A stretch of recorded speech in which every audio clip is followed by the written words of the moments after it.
Assalamualaikum warahmatullahi wabarakatuh. Apa kabarnya adik-adik yang hari ini duduk di bangku kelas 6 sekolah dasar, kelas 9 sekolah menengah pertama, dan kelas 12 baik SMK, SMA maupun MA. Pada kesempatan kali ini, saya Ahmad Sabitun, Sarjana Pendidikan, ingin berbagi tentang bagaimana menghadapi ujian yang sebentar lagi akan segera dilaksanakan di sekolah masing-masing. Untuk tahun ini, bahwa karena kondisi adanya COVID-19, ujian nasional kemungkinan besar adalah tidak dilaksanakan. Namun demikian, kelulusan ditentukan oleh pihak sekolah dengan cara melalui ujian sekolah. Nah, bagaimana cara ataupun kiat-kiat untuk menghadapi ujian yang sebentar lagi akan dilaksanakan? Berikut akan saya sampaikan tentang kiat-kiat kunci sukses menghadapi ujian nasional. Namun sebelumnya, tentunya saya senantiasa berdoa kepada Allah Subhanahu wa Ta'ala, Tuhan yang Maha Kuasa. Semoga adik-adik semua senantiasa sehat, senantiasa semangat, dan senantiasa dalam lindungan Allah Subhanahu wa Ta'ala, Tuhan yang Maha Esa. Dengan mengucap bismillahirrahmanirrahim, mari kita akan memulai video tentang kunci sukses menghadapi ujian nasional.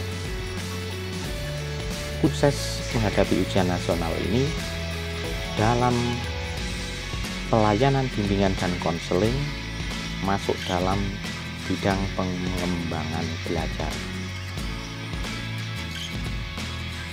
bahwa motivasi sukses ujian dimaksudkan untuk mendorong belajar ataupun menyiapkan diri agar lulus dengan nilai memuaskan. Ketika menghadapi ujian, kelulusan ini sekaligus sebagai bekal dalam melangkah menuju karir selanjutnya yang lebih baik. Untuk tingkat SD, kesuksesan ujian nasional akan berpengaruh pada kalian yang akan memasuki bangku pendidikan SMP. Kemungkinan adik-adik semuanya punya cita-cita untuk diterima di sekolah favorit. Nah, ini adalah kunci suksesnya.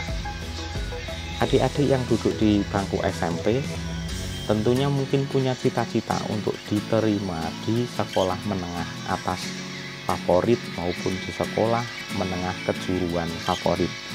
Oleh karenanya, jangan lewatkan untuk selalu mengikuti arahan, bimbingan, dan selalu mengikuti video yang akan saya tampilkan. Apakah adik-adik semuanya sudah bersiap? Dan apakah sudah paham dengan apa itu ujian? Berikut akan saya sampaikan apa itu yang dimaksud dengan ujian. Kemudian apa saja sih? Apa saja syarat untuk lulus sekolah? Nah, tentunya setiap sekolah memberlakukan syarat yang berbeda-beda. Namun pada intinya adalah hampir sama. Elaborasi dari video ini adalah bahwa syarat untuk lulus ujian atau lulus dinyatakan selesai mengikuti pendidikan di tingkat sekolah dasar, sekolah menengah pertama maupun SMA, SMK, bahwa adik-adik semuanya harus sudah selesai menyelesaikan seluruh program pembelajaran. Jadi adik-adik semua tidak bisa misalkan baru masuk di kelas 7 untuk SMP sudah langsung mengikuti ujian nasional. ataupun ujian sekolah. Ini tidak bisa, jadi harus dimulai dari bawah. Artinya adik harus mengikuti di kelas 7 proses pendidikannya seperti apa, di kelas 8 seperti apa, dan di kelas 9 seperti apa. Nah, ini tentunya ada ketentuan dan kebijakan sendiri-sendiri, yang mana di setiap sekolah tentunya sebenarnya aturannya hampir sama, cuma penegakan disiplinnya yang mungkin berbeda. Nah, yang dimaksud dengan menyelesaikan seluruh program pembelajaran artinya adik-adik semuanya dari tahap demi tahap sudah dilalui dengan baik dan proses yang sesuai dengan kurikulum yang ditentukan oleh pihak sekolah. Kemudian syarat untuk lulus ini adik-adik minimal memperoleh nilai baik pada nilai akhir untuk seluruh mata pelajaran. Jadi berapa sih nilai yang baik atau berapa nilai yang dianggap oleh pihak sekolah itu baik? Nah, tentunya di setiap sekolah itu berbeda sesuai dengan kriteria ketuntasan minimal di masing-masing lembaga pendidikan. Untuk sekolah yang kriteria ataupun KKM-nya itu 7, berarti adik-adik harus mendapatkan nilai minimal 8,5 untuk memperoleh nilai yang baik. Kalau adik bisa lebih dari 85, nilai 90 atau 95, ini kategori sangat baik. Nah, oleh karenanya setiap sekolah berbeda-beda sesuai dengan KKM. Tentunya adik-adik sudah paham dengan apa itu KKM. Dan ini setiap sekolah tentunya berbeda. Nah, kemudian mata pelajaran apa saja yang minimal memiliki nilai baik? Nah, kita sampaikan gini, bahwa untuk kelompok mata pelajaran ilmu pengetahuan dan teknologi, adik-adik harus memiliki nilai minimal baik. Nah, kemudian kiat-kiat apa saja? Bagaimana agar kita sukses ujian nasional? Nah, tentunya kata kuncinya adalah dari awal ini saya sampaikan, agar kita sukses lahir batin, fidini wal akhirah, tentunya dunia dan akhirat. Adik-adik harus yang pertama adalah belajar, berdoa, dan tawakal. Insya Allah dengan adik belajar dengan sungguh-sungguh, berdoa dengan khusyuk, dan serahkan semuanya kepada Allah Subhanahu wa Ta'ala, Tuhan yang Maha Esa. Nah, kemudian kita akan masuk satu persatu dari setiap langkah-langkah ya. Dimulai dari langkah yang pertama. Karena adik-adik masih dalam proses belajar, proses pendidikan, tentunya hal ini adalah menjadi sangat penting. Tugas seorang pelajar itu adalah apa, adik-adik? Ya, betul, belajar. Bagaimana kita akan memperoleh nilai yang baik kalau tidak mau belajar? Nah, tentunya belajar ini menjadi syarat wajib bagi kita yang berstatus sebagai pelajar. Kenapa disebut pelajar? Karena pekerjaannya dia itu adalah belajar. Nah, kemudian belajar itu bagaimana sih? Apakah belajar itu harus membaca buku? Apakah belajar itu harus mengerjakan tugas-tugas? Tentunya macam-macam. Mengingat di posisi pandemi sekarang ini, belajar memang bisa dilakukan di mana saja, dengan siapa saja, menggunakan media apa saja. Adik-adik bisa belajar dari internet, bisa belajar dari tugas-tugas yang diberikan oleh guru tentunya. Nah, jangan sampai adik-adik ini melupakan atau mengabaikan tugas-tugas yang diberikan oleh guru. Maka kunci yang pertama untuk sukses ujian adalah maksimalkan belajar. Kemudian yang kedua, kita harus membuat peta kemampuan diri. Tentunya adik-adik semuanya sudah memiliki nilai rapot ya, dari kalau SMP ya dari kelas 7 semester 1 2, kelas 8 semester 1 2, dan kelas 9 di semester 1. Silahkan dipetakan kemampuan yang adik miliki. Dari setiap mata pelajaran dilihat, dianalisa itu dilihatlah intinya. Misalkan di kelas 7 semester 1 adik-adik nilai bahasa Indonesianya berapa, di semester 2 nilainya berapa, kemudian naik ke kelas 8 nilai bahasa Indonesianya berapa, sampai di kelas 9 nilainya berapa. Nah, di situ nanti akan bisa dilihat apakah di setiap semester mengalami kenaikan atau di setiap semester memiliki penurunan. Nah, dari rapot ini adik-adik harus memetakan mana mata pelajaran yang adik-adik itu nilainya rendah ya. Jadi bisa dilihat di setiap semester ada mapel apa saja sih yang nilai kalian itu rendah. Nah, misalkan nih adik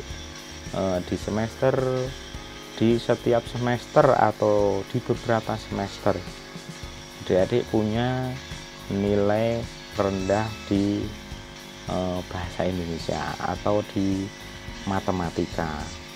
Semester 1 nilai matematika dari mata pelajaran pokok itu paling rendah misalkan. Di semester 2 juga rendah, di semester 3 rendah, meskipun ada kenaikan di setiap semesternya. Nah, ini berarti adik punya kelemahan di mata pelajaran matematika. Karena apa? Di setiap semester nilai matematika ini tergolong nilai yang rendah terus ya. Maka dia harus petakan itu. Dan kemampuan setiap peserta didik, setiap individu tentunya berbeda-beda, tidak sama. Si A memiliki nilai baik di pelajaran matematika, mungkin di pelajaran bahasa Indonesia dia tidak baik. Si B mungkin nilai pengetahuannya untuk IPA, IPS baik, tapi mungkin di matematikanya tidak. Nah, ini tentunya kemampuan diri setiap anak, setiap individu itu berbeda-beda. Hal ini tentunya sesuai dengan kodrat ataupun sesuai dengan apa yang dititipkan kepada kita semuanya. Kemampuan kita itu sudah terukur oleh sudah dititipkan sejak dari kita lahir. Namun demikian kita harus tetap berusaha bagaimana agar di sisi kelemahan itulah, ketika kita sudah mengetahui kelemahan kita, justru di titik itulah kita harus mampu untuk memperbaiki, mampu untuk memetakan. Sebagai contoh begini, ada seorang petinju. Petinju ini memiliki kemampuan luar biasa. Rata-rata kalau manusia pada umumnya kan memiliki kemampuan pada tangan kiri atau tangan kanan. Ya, benar. Setiap orang memiliki kemampuan rata-rata pada tangan kanan, ya. Dan jarang orang yang memiliki kemampuan tangan kiri, meskipun ada. Cuma dari 20 orang mungkin satu orang yang memiliki kemampuan di tangan kanan atau disebut dengan bidal ya. Untuk orang yang memiliki kemampuan di tangan kanan, ketika dia sedang berlatih tinju, ini mestinya ketika dia belajar memukul, ketika menggunakan tangan kanan dengan tangan kiri, volume pukulannya ataupun volume latihannya diperbanyak tangan kiri. Karena apa? Dia punya kelemahan di tangan kiri. Agar apa? Kemampuan tangan kirinya minimal mengimbangi kemampuan tangan kanannya, sehingga ketika dia bertinju punya kemampuan yang sama antara tangan kanan dan tangan kiri. Jadi dia tidak memiliki kelemahan di tangan kiri, ya. Karena apa? Tangan kiri sudah dia perbaiki, sudah dia latih dari awal untuk banyak memberikan bantuan terhadap tangan kanan. Nah, di sisi mata pelajaran juga seperti itu. Kalau kita sudah tahu kelemahan kita di titik mana, ya titik itulah yang harus diperbaiki. Namun demikian memang hal ini tidak mudah, karena banyak tantangan, banyak rintangan yang akan dihadapi. Namun saya yakin adik-adik semuanya tentunya mampu menghadapinya. Kemudian yang ketiga adalah kita harus positive thinking, ya, dan positive feeling. Ingat bahwa setiap kehidupan, setiap hal yang terjadi di dunia ini pasti ada sisi positif dan ada sisi negatif.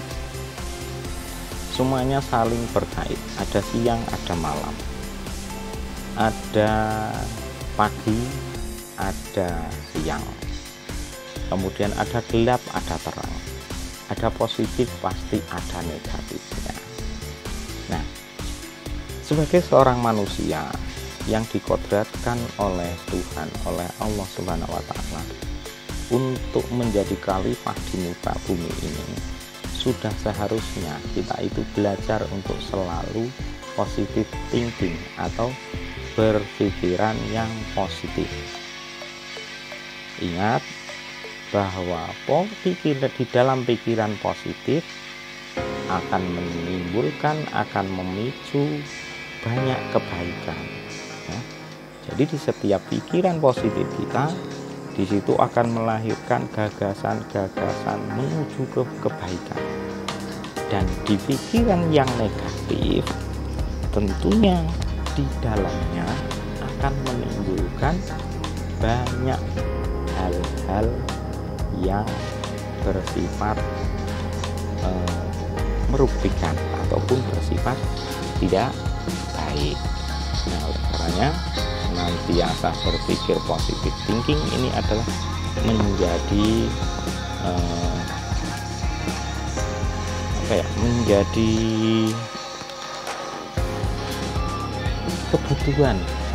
kebutuhan keseharian kita. Kemudian positive feeling,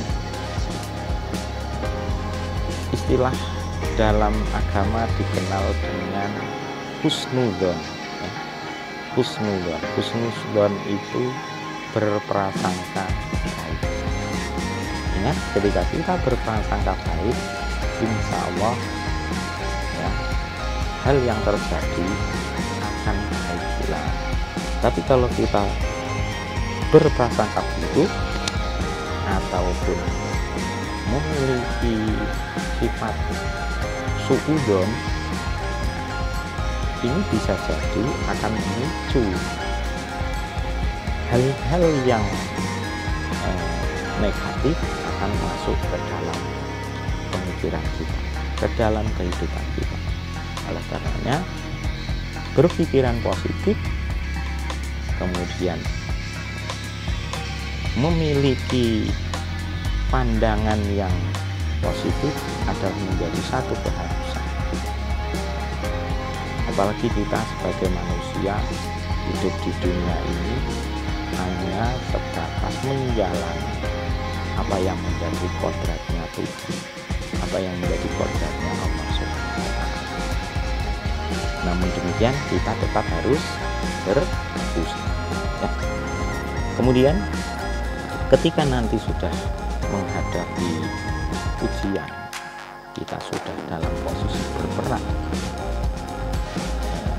Jangan lupa baca petunjuknya dari secara perlahan. Saya yakin di setiap ujian itu pasti ada petunjuk, pasti ada sebelum memasuki soal itu pasti ada petunjuk yang harus dibaca oleh peserta ujian. Namun demikian, karena petunjuk-petunjuk ini bersifat umum menurut adik-adik atau menurut sebagian orang, kebanyakan dari mereka adalah mengabaikan. Padahal yang petunjuk ini menjadi satu penting. Ibarat kata kalau kita akan bepergian, tentunya kan di perjalanan itu ada petunjuk-petunjuk, misalkan ada rambu-rambu, ada tanda-tanda khusus. Nah, ini kita harus memperhatikan itu, karena kalau kita tidak memperhatikan itu akan terjadi sesuatu mungkin yang tidak diinginkan. Mungkin dalam 1, 2, 3 kali mungkin tidak masalah, tapi kalau sering berkali-kali kemungkinannya akan menjadi suatu problem, suatu masalah. Oleh karenanya, dahulukan membaca petunjuk dengan baik. Setelah membaca petunjuk, kemudian mungkin membukukan nama di dalam lembar jawab. Jangan lupa tuliskan nama dengan detail, dimulai dari abjadnya, ya. Kemudian data-data yang dibutuhkan, mungkin nomor peserta ujian, kemudian kemungkinan juga untuk menuliskan mata pelajaran apa yang sedang diujikan, kemudian mungkin mencantumkan tanggal ujiannya, dan juga mungkin juga mencantumkan tanda tangan. Jadi pengisian identitas ini menjadi sesuatu yang penting. Bagaimana akan terbaca oleh orang yang membaca kalau seandainya identitas itu kelewatan? Jadi identitas harus diisi dengan baik. Nah, ketika sedang mengerjakan soal, pastikan adik-adik semuanya mendahulukan soal-soal yang dianggap mudah. Ingat, yang dianggap mudah. Anggapan mudah ini tentunya berbeda-beda satu sama lain, sesuai dengan referensi atau kemampuan yang dimiliki oleh masing-masing individu. Soal nomor 1 bagi individu yang satu mungkin mudah, tapi mungkin bagi yang lain susah. Karena apa? Kemampuan dalam belajar yang dimiliki berbeda-beda. Nah, oleh karenanya silahkan kerjakan dulu soal-soal yang adik anggap mudah. Nah, jadi soal yang mudah dikerjakan dulu. Ketika menghadapi soal yang susah, dilewati dulu. Ketika ada yang mudah, dikerjakan. Ketika susah, dilewati dulu. Ada nggak kemungkinan dalam satu ujian itu semua soal itu sulit? Sangat mungkin. Nah, tentunya hal ini sesuai dengan usaha yang kita laksanakan. Kalau adik-adik belajar dengan tekun, dengan sungguh-sungguh, insya Allah soal yang sesulit apapun bagi orang lain, bagi adik mudah. Tapi kalau kita tidak pernah belajar, tidak pernah membaca buku, tidak pernah belajar dari guru, tidak pernah belajar dari media, mungkin soal yang mudah sekalipun akan dianggap sulit. Karena apa? Kita tidak menguasai materinya. Nah, oleh karenanya kunci yang pertama berarti adalah belajar. Seperti yang nomor 1. Nomor 1 ya, maksimalkan belajar. Nah, setelah soal-soal yang dianggap mudah selesai, baru kita memulai Misalkan ada soal dari 1 sampai 50 atau 1 sampai 40, ya silakan dikerjakan dulu dari 1 sampai terakhir, kemudian nanti silahkan dikerjakan yang mudah dulu. Nah, setelah soal-soal yang mudah kita selesai, mungkin perlu dihitung dulu berapa nih soal yang kita anggap mudah dan dipastikan kebenarannya, sehingga nanti kita bisa melihat kira-kira hasil nilai ujian kita seperti apa. Kemudian yang terakhir, trik yang terakhir tentunya dengan perbanyak berdoa. Banyak-banyaklah berdoa kepada Allah Subhanahu wa Ta'ala atau Tuhan yang Maha Kuasa. Ingat, dalam setiap kehidupan kita ada campur tangan Tuhan. Setiap tarikan nafas kita ini karena atas izin Tuhan, atas izin Allah. Kalau kita mengabaikannya, ini akan menjadi sesuatu yang bahaya tentunya. Oleh karenanya, ketika kita akan belajar senantiasa berdoa. Ketika kita akan mengerjakan soal, kita juga jangan lupa berdoa terlebih dahulu. Lebih baik lagi seandainya dalam doa itu diniati dengan niat ibadah. Diniati dengan niat ibadah agar apa yang kita kerjakan selain memiliki nilai duniawiyah juga memiliki nilai ukhrawiyah atau nilai akhirat, atau kita akan mendapatkan pahala dari kita belajar, kita melaksanakan ujian itu. Insya Allah dengan kita niat ibadah, semuanya akan menjadi terasa lebih indah. Oke, tentunya terkait dengan bagaimana cara menghadapi ujian itu dari belajar, kemudian trik-trik yang lain sudah kita sampaikan, dan saat ini mari kita diskusikan bersama-sama ya. Kemudian sudah, silahkan dipersiapkan alat tulis di meja kalian. Kita akan belajar bersama-sama menggali permasalahan yang ada pada adik-adik sekalian. Oke, langkah yang pertama yaitu tuliskan kiat-kiat.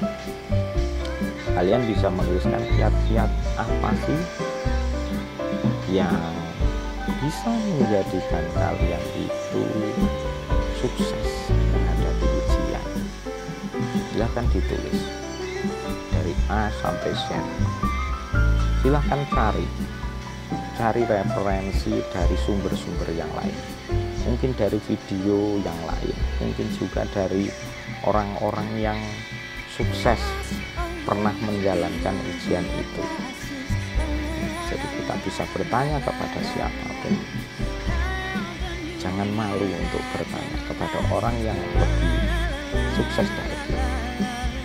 Tanyakan kepada mereka kiat-kiat apa yang membuat mereka itu menjadi sukses dalam menghadapi ujian nasional. Kalau adik-adik sudah menuliskan kiat-kiatnya, kemudian mulai gali masalah-masalah apa yang menghambat, masalah-masalah apa atau problem-problem apa yang menghambat kalian atau menghambat kamu dalam menghadapi ujian. Nah, silahkan ditulis juga. Setelah menuliskan kiat-kiat, nanti dituliskan masalah-masalah. Nah, kemudian trik yang ketiga nanti adalah setelah kita mengetahui rencana-rencana kita, setelah mengetahui masalah-masalah kita, nah yang ketiga ini tidak kalah penting. Usaha apa yang akan kalian lakukan, yang akan kamu lakukan untuk mengatasi hambatan-hambatan. Jadi ketika kita sudah tahu masalah-masalah yang mungkin muncul, masalah-masalah yang mungkin sangat sekali terjadi, kita petakan lagi, kita tuliskan kira-kira usaha-usaha apa yang sekiranya bisa kita lakukan untuk menghadapi hambatan-hambatan tersebut. Kemudian hal-hal apa saja yang dapat mendukung kesuksesan kamu, kesuksesan diri adik-adik semuanya dalam menghadapi. Oke, kita akan melihat satu video tayangan video yang berikut ini.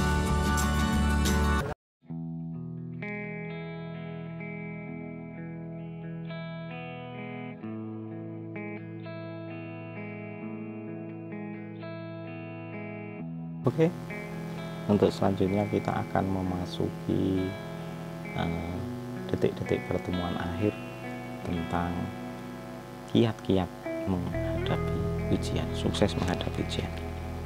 Untuk yang terakhir ini silahkan nanti adik tulis dengan secara jujur, silahkan dibuat dengan baik agar ini menjadi kunci kesuksesan semuanya. Yang pertama adalah tuliskan kiat-kiat kunci sukses dalam menghadapi ujian. Kemudian yang berikutnya adalah tuliskan target nilai yang ingin kamu capai. Ingat bahwa target ini menjadi satu tujuan. Tanpa target kita akan kesulitan. Sebenarnya dalam menghadapi ujian itu kita berapa sih nilai yang akan kita miliki. Nah, tentunya hal ini harus ditulis di target. Setelah kita dapatkan targetnya, silahkan nanti targetnya boleh ditulis yang besar. Target gue ini, target saya menghadapi ujian besok harus mendapatkan nilai sekian. Ketika nanti ada tryout, ada latihan-latihan, silakan dilihat. Jadi antara target dengan perolehan yang tryout itu hasilnya seperti apa. Ya, kalau hasilnya masih jauh, berarti apa yang harus ditingkatkan. Kalau hasilnya sudah melampaui, berarti apa yang harus dilakukan. Nah, silakan nanti untuk dipetakan. Silahkan untuk diamati. Tentunya target ini menjadi sesuatu yang penting. Sepenting apa? Ya sepenting masa depan adik-adik semuanya.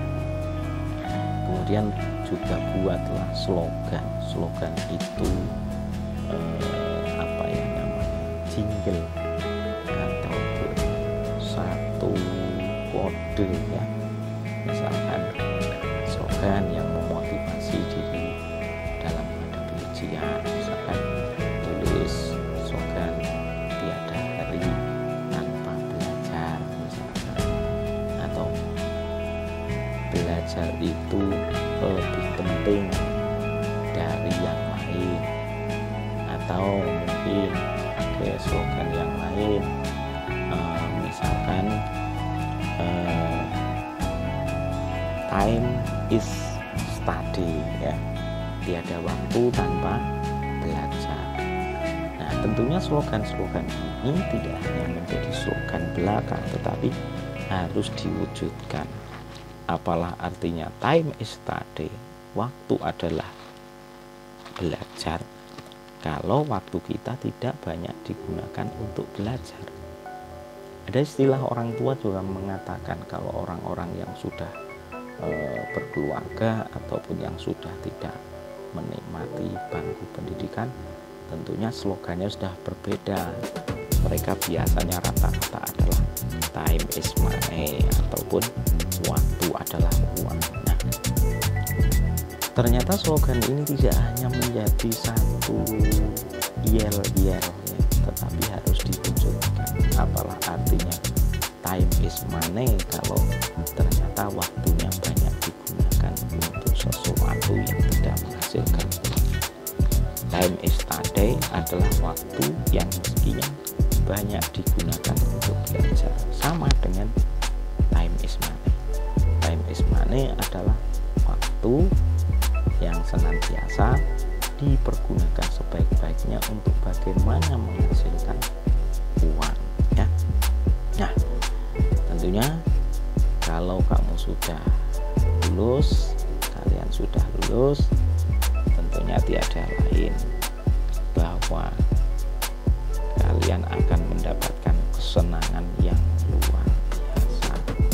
Apalagi kalau nilai yang diperoleh sesuai dengan nilai yang ditargetkan, sehingga harapannya nanti adik-adik semuanya bisa diterima di sekolah favorit sesuai dengan yang dicita-citakan. Kemudian bagaimana kalau kita ternyata tidak punya cita-cita, untuk tidak punya angan-angan untuk sekolah di sekolah favorit? Apakah penting kita tetap belajar? Tentunya hal ini adalah menjadi penting. Seperti yang saya sampaikan di awal, bahwa tugas seorang pelajar adalah tugasnya belajar, ya kan? Jadi kenapa disebut pelajar? Karena pekerjaannya belajar. Kemudian Bapak Ibu guru kenapa disebut pengajar? Karena pekerjaannya adalah mengajar. Nah, seperti itu. Oke, terima kasih. Semoga video ini membawa manfaat untuk adik-adik semuanya atau pemirsa semuanya. Terima kasih. Mohon maaf segala kekurangannya. Tentunya dengan tidak lupa saya berdoa semoga di ujian besok untuk yang melihat video ini nilainya akan baik, lulus dengan predikat baik, dan diterima di sekolah yang diinginkan, diterima di sekolah yang dicita-citakan. Dan tentunya semoga ilmunya berkah dan bermanfaat untuk diri kalian sendiri, bermanfaat untuk orang tua, bermanfaat untuk agama, dan tentunya bermanfaat untuk negara kita. Terima kasih. Salam, jangan lupa belajar, berdoa, ikhtiar. Assalamualaikum warahmatullahi wabarakatuh.